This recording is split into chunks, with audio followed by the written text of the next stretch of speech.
दोस्तों रात के 12 बज रहे थे। फ़ोन की रिंग बजती है। 18 साल का रवि नींद से जाग गया और रिंग सुनकर बहुत खुश होकर फ़ोन को रिसीव करता है। दोस्तों रवि रिंग सुनकर इसलिए खुश होता है क्योंकि उसकी नई गर्लफ्रेंड बनी होती है जो बिना टाइम देखे कभी भी उसको फ़ोन कर देती है। दोस्तों अब फ़ोन की दूसरी तरफ से आवाज़ आती है, जन्मदिन मुबारक हो बेटा, आज मेरा बेटा पूरे 18 साल का हो गया है, मैं बहुत खुश हूँ। दोस्तों यह आवाज़ रवि की माँ की होती है। माँ की आवाज़ सुनते ही रवि के चेहरे के एक्सप्रेशन बदल जाते हैं। रवि गुस्से में बोलता है, माँ तुझे समझ नहीं आता क्या, इतनी सी बात के लिए मेरा नींद खराब कर दी, यह बात तो तू मुझे सुबह भी बोल सकती थी। इतना कहकर रवि फ़ोन काट देता है गुस्से में। दोस्तों थोड़ी देर बाद दोबारा से फ़ोन की रिंग बजती है। रवि फिर से फ़ोन उठाता है और इस बार फ़ोन पर पापा होते हैं। रवि इस बार आराम से बात करता है और कहता है, थैंक यू पापा जी, आपने मुझे बर्थडे विश करने के लिए फ़ोन किया, वो भी इतनी रात को।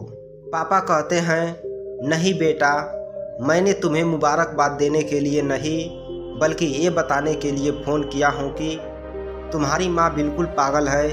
वो इतनी पागल है कि पिछले 1 महीने से मुझे हर दिन तेरा बर्थडे याद दिलाते आ रही है। वो इतनी पागल है कि तू हमसे हज़ारों किलोमीटर दूर है, फिर भी उसने यहाँ पर खुद अपने हाथों से तेरे लिए केक बनाया है। ऊपर से ये जिद कर बैठी है कि जब तक तुझे विश नहीं कर देती तब तक न खुद खाना खाएगी न मुझे खाने देगी। रवि सब ध्यान से सुन रहा था और उसे ये महसूस भी हो रहा था कि उसने अपनी माँ के साथ बहुत बुरा बर्ताव किया है। अब रवि को अपने गलती का एहसास होता है और रवि बोला, नहीं पापा, माँ बिल्कुल पागल नहीं है।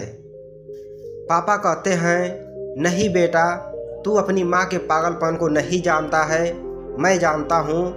वह तो 18 साल पहले ही पागल हो गई थी जब डॉक्टर ने उसे कहा था या तो हम बच्चे को बचा सकते हैं या आपको।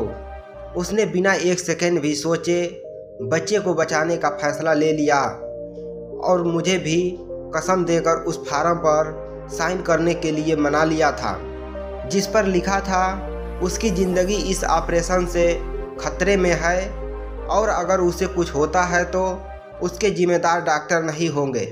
अब तू ही बता, बिना तुझे देखे जो औरत तेरे लिए मरने को तैयार हो जाए उसे पागल नहीं कहेंगे तो क्या कहेंगे। इतना कहकर पापा ने भी फ़ोन रख दिया। रवि ने भी अब यह महसूस किया था कि वह जो कर रहा था वो भूल नहीं बल्कि गुनाह था। हाँ, एक बार किसी इंसान को दुख दो तो कोई बात नहीं, लेकिन भगवान को दुख देना गुनाह ही होता है और माँ भगवान से कम नहीं होती।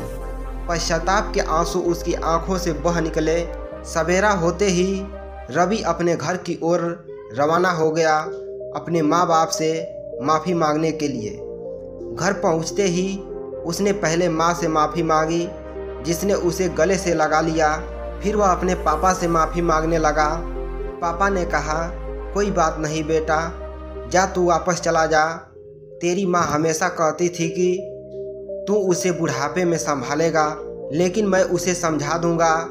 जैसे आज तक मैं उसे संभालते आया हूँ वैसे ही आगे भी मैं उसका ख्याल रखूँगा। उसे भी यह समझ लेना चाहिए जो बेटा उसके एक फ़ोन करने से परेशान हो जाए वह उसे उम्र भर क्या संभालेगा।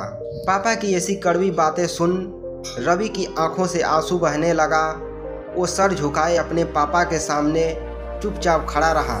अपने बेटे को परेशान देख माँ आगे आती है और पापा को कहती है, जाने दीजिए, माफ़ कर दीजिए, हमारा ही बेटा है। माँ की ममता का मोल ना कोई लगा पाया था ना कोई लगा पाएगा। 9 महीने प्रसव की पीड़ा सहन करके हमें नई जिंदगी नई दुनिया में लाने वाले माँ ही हमारी हर गलती को माफ़ कर सकती है।